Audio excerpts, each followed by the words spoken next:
another video game analysis. And I don't care how stupid I look right now, because today we're going to be talking about Mario. What is there to say?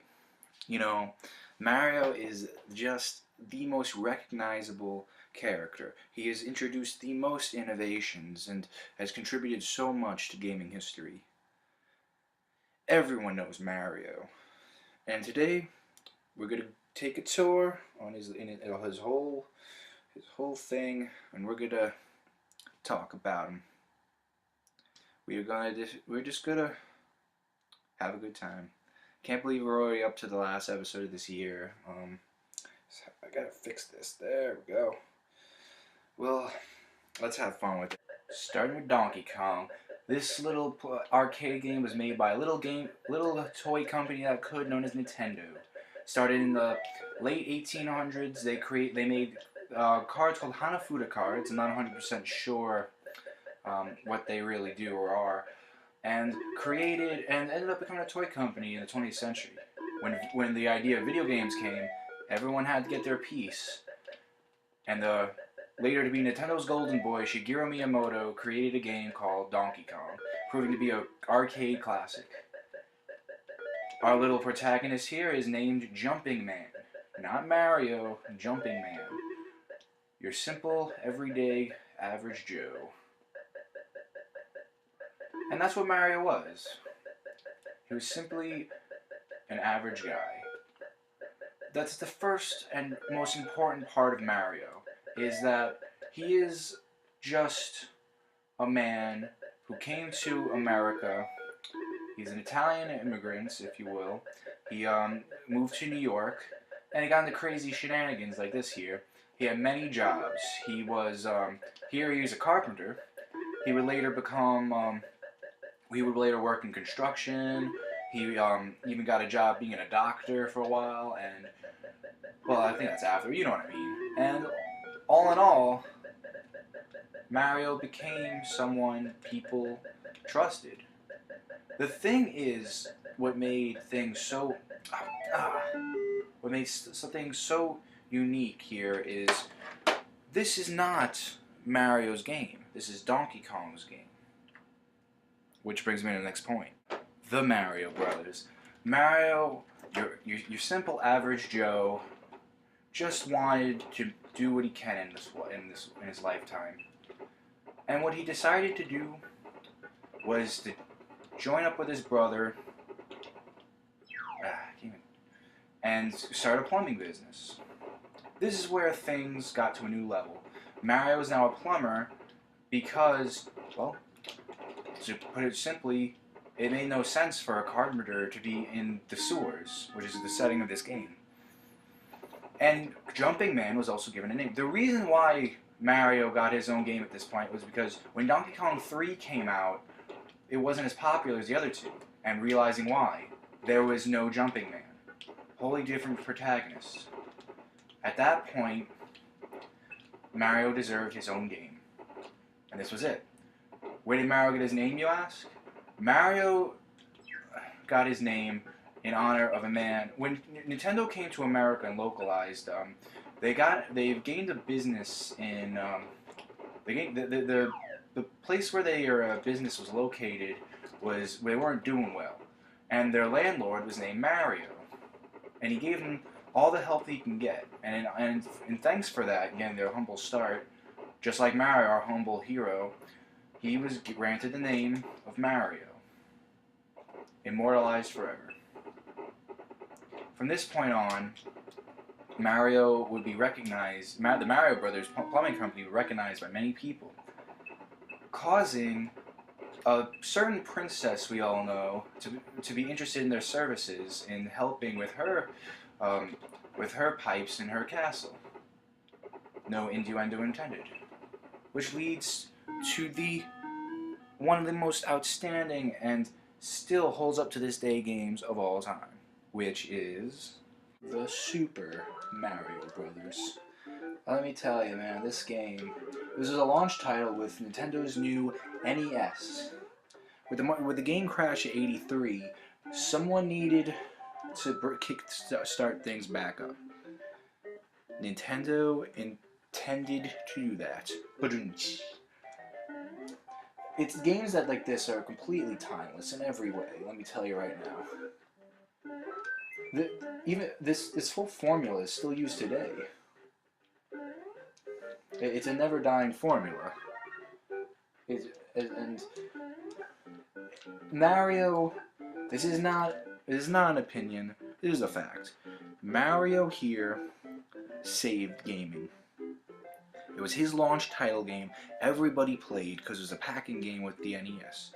It was a game that brought everyone's attention back to the gaming world, and it especially did show off what 8-bit gaming can do, absolutely. And there was just nothing like it at the time. That's what I get for not looking at the screen. Got a little... Huh.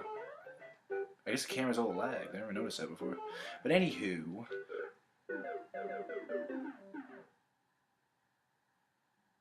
Let's move on. I like to think of Super Mario Bros. 2 USA. I'll explain why I called it a moment. I like to think of this as a point of... This ended with a dream, spoiler alert, the Mario USA, and it showed me that Mario had hopes for his new home, the Mushroom Kingdom, being that he moved on to save the princess. You see, the events of Super Mario Bros. Kind of went like this. Like I said, Mario had a plumbing business and got very recognized, and got mentioned by a princess. In the comic book, actually, of Mario, that's what happened. Mario was in the basement, and the princess got kidnapped by King Koopa. And what happened was, those blocks that helped you along the way, all of those are the civilians of the Mushroom Kingdom. All of those tried to help. But you know, that's what happens. Mario was the one there to save the day. I don't like the NES Mario Bros. 2. It was a rushed game for the reasons that the real Mario Bros. 2 was really difficult. I gotta say though, I do have to admit though, this game brought a lot to Mario. I cannot do anything. There we go. It took a different route, definitely. It introduced a lot, like the Power Block, Shy Guys. I can't. I'm sorry. I just had to look at the screen. I'm really sorry. So unprofessional of me. And this being a dream, you know, it signifies Mario's hopes for this place, that maybe he can make something of himself, because he is your average Joe, you know? There's nothing much to say. Ooh, I really stink at this game. I would pick the other characters, but I can't play the other characters. The GBA port was really good at this game. They did a really great job fixing the problems. This game was originally called Doki Doki Panic, and what happened was they reskinned the characters like at Mario. Again, the real Super Mario Bros. 2 was deemed to be too difficult. So they made a compromise, and in all fairness, Doki Doki Panic Miyamoto made for Mario. He wanted to test out these new ideas. But it didn't stick. This is a very iffy game. You know, forget this. I'm moving on to 3. Mario Bros. 3 is just the defining game of NES. Every person at NES will agree that Mario Bros. 3 was the best NES game in the library. The thing about Mario 3 is, you're going beyond just one kingdom to save one princess. You are saving multiple kings of many worlds in order to save the princess. This definitely took a new route. This game pushed the NES as far as it could. The memory amount on here is amazing, let me tell you right now. And the control is much better. It had the best soundtrack too, I really feel that. From this point, after Mario 3, it was clear that Mario was just someone outstanding, if you know what I mean. Mario was a person who was still, after all of this, your average Joe. He was just a regular guy wanting to make his way through in the world. He really felt that. After this came the events of Super Mario World, a game where you were in a world now, and Mario was taken farther and farther throughout his span in the Mushroom Kingdom, and it was amazing. You know, it's just something you can't replace.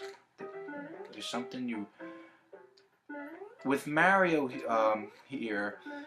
He came to the point where at the beginning of his handheld gaming adventure, Super Mario Land, he becoming Super Wario Land actually, he became he was given a castle in Super Mario World, in Super Mario Land 2, where Wario took it, and when you look at Mario's RPG adventures, you'll see he's in a house. You know, that tells me Mario didn't need a castle, and he knew it. He gave it up.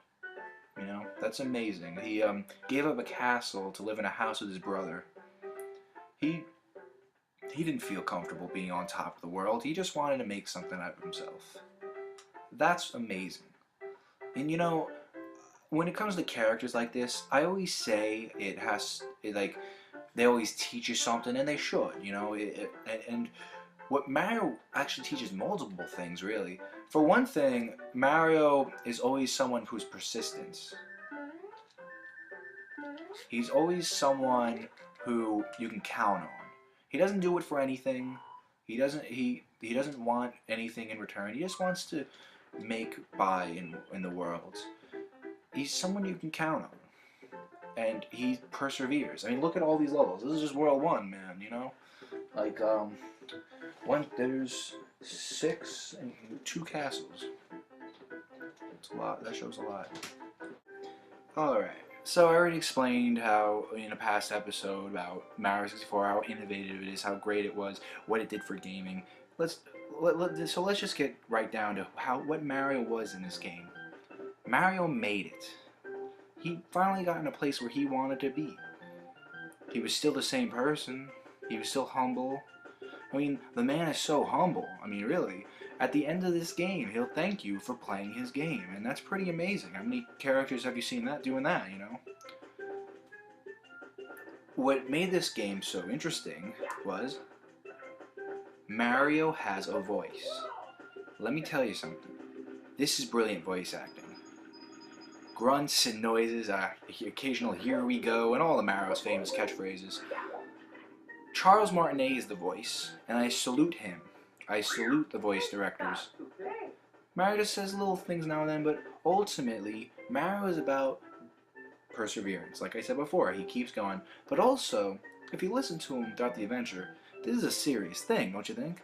The princess is kidnapped of the place he lives, his kingdom. But he still moves on. He still has fun.